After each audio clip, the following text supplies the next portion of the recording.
And we should be getting ready to wrap these things up right here. Chapter 25, verse 3 of the book of 2 Kings.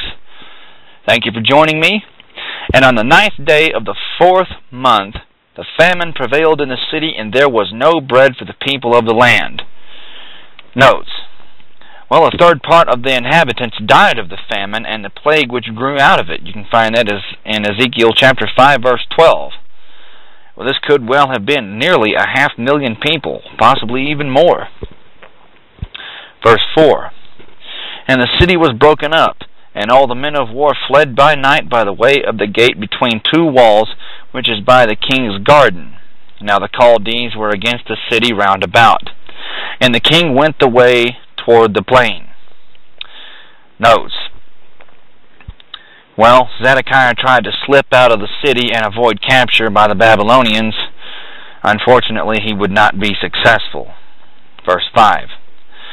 And the army of the Chaldees pursued after the king and overtook him in the plains of Jericho, and all his army were scattered from him. Notes. There is some probability that Zedekiah intended to cross the Jordan River and seek a refuge in Moab when he was apprehended, but, well, unfortunately it did not work. Brilliant plan, though. Verse 6. So they took the king and brought him up to the king of Babylon to Riblah, and they gave judgment upon him. Notes. As a rebel who had broken his covenant and his oath, Zedekiah was brought to trial before Nebuchadnezzar and his great lords. You can find that in Ezekiel chapter 17, verse 16. While his life was spared, the judgment was still pretty bad, actually. It wasn't going to be a fun time in Babylon. Verse 7. And they slew the sons of Zedekiah before his eyes, and put out the eyes of Zedekiah, and bound him with fetters of brass, and carried him to Babylon. Notes. The prophets Jeremiah and Ezekiel predicted that Zedekiah should see the king of Babylon, but not see the city of Babylon, and yet he would die there. And so it came to pass. He saw the king of Babylon at Riblah, where his eyes were put out, and he was then carried to Babylon. Now, being blind, he could not have seen the city, and he did die there. Verse 8. And in the 5th month, on the 7th day of the month, which is the 19th year of King Nebuchadnezzar, king of Babylon, came Nebuzaradan, captain of the guard, a servant of the king of Babylon, unto Jerusalem. Notes. Extreme exactness with respect to a date indicates the extreme importance to the event dated. In the whole range of the history contained in the two books of the Kings, there is no instance of the year, month, and day being all given except in this chapter, where we find this extreme exactness 4 times, verses 1, 3, 8, and 27. Verse 9. And he burnt the house of the Lord, which is the temple, and the king's house, and all the houses of Jerusalem, and every great man's house burnt he with fire. Notes. Well, we have a very, very sad ending to the temple built by Solomon, and it had stood for nearly 500 years. Verse 10. And all the army of the Chaldees that were with the captain of the guard broke down the walls of Jerusalem round about. Notes. Well, it seems to be that they made breaches in the walls at given points. But that being said, verse 11. Now the rest of the people who were left in the city, and the fugitives who fell away to the king of Babylon, with the remnant of the multitude, did Nebuzaradan, the captain of the guard, carry away. He scooped them all up. Verse 12. And the captain of the guard left of the poor of the land to be vine dressers and husbandmen. Notes. In other words, the poorest of the poor were not picked on. So you can see at least Nebuchadnezzar had some moral fortitude to do the right thing, even if he was at this time a pretty bad, wicked king. He wisened up, though. One of my favorite people in the entire Bible, actually. Verse 13.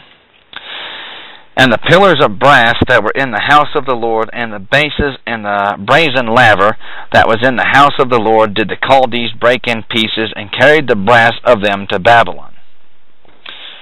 Notes. Well, these giant copper pillars represented the people of God. There were two of them. They sat at the immediate front of the temple, as these were no more God's people, and these two symbols were broken up.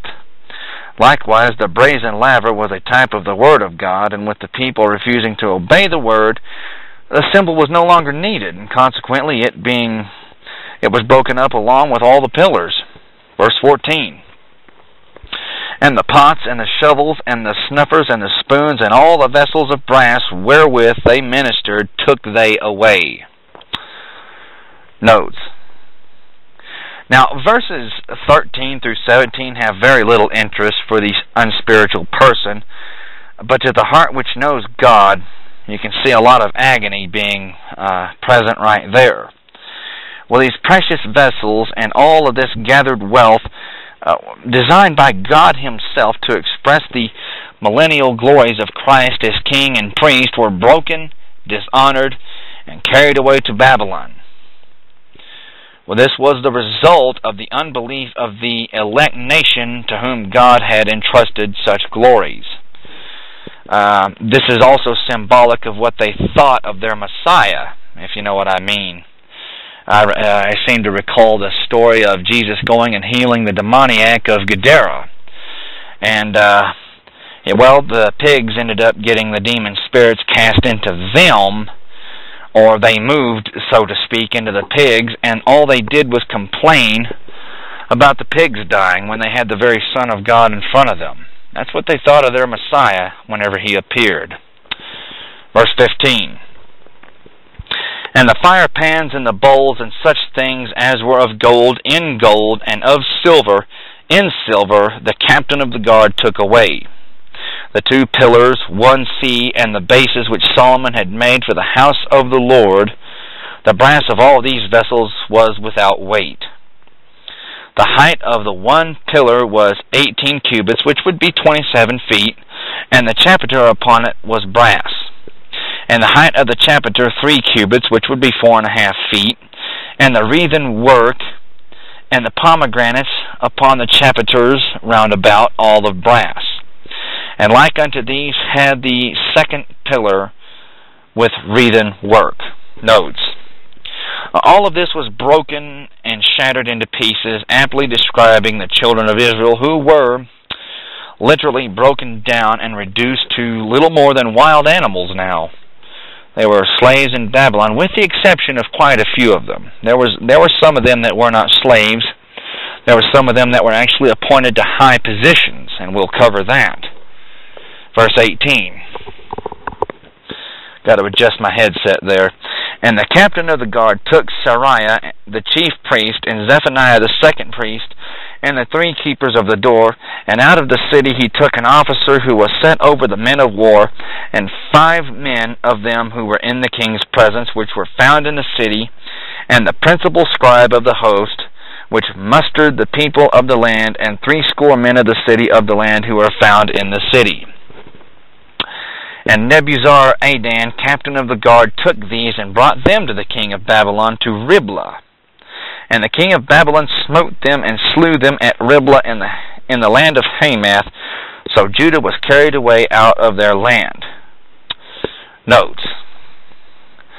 The nation ceased to be Israel for quite some time, actually.